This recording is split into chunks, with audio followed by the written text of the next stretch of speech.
Okay, guys, here we go. Let me make sure. So,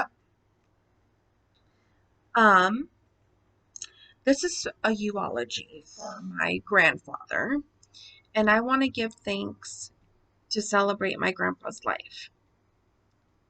Introduction. Hollis was an honorable man who led a great life and busy life. His memory will live on forever in our hearts. Let me tell you a little bit.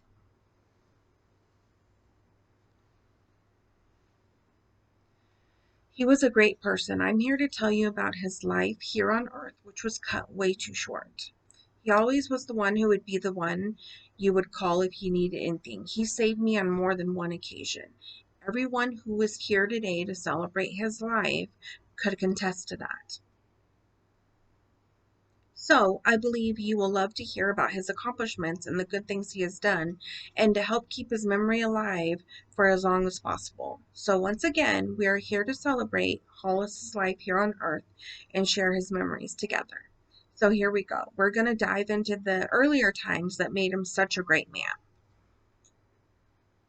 When he and my grandma got married and had children, who had children of their own, he worked his butt off. He was at work on the farm from dawn to dusk.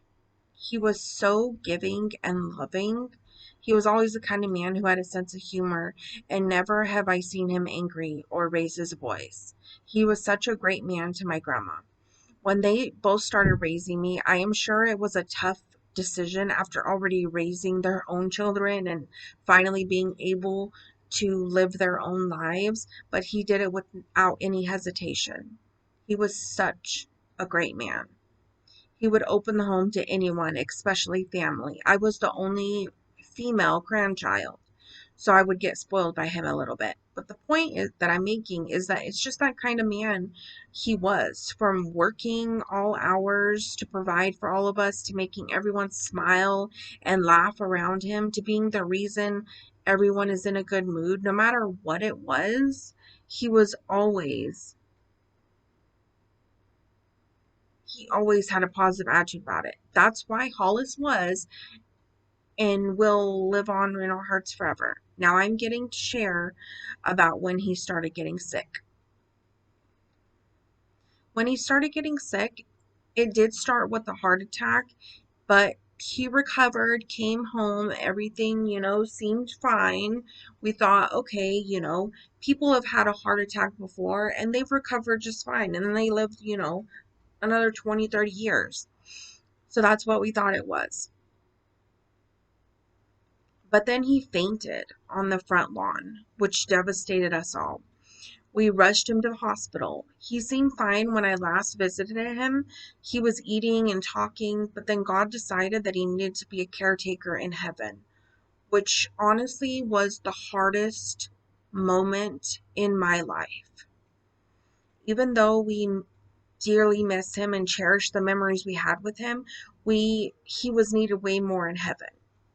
So to close this up, I would like to thank all of you for being a part of his life, for coming here and joining me in celebrating his life.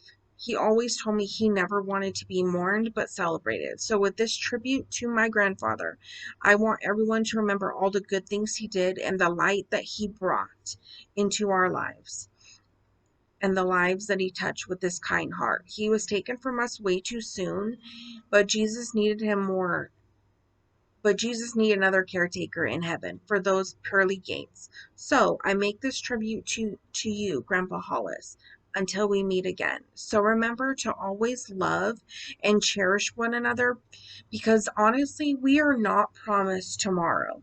So live as if there is no tomorrow. Thank you, everyone.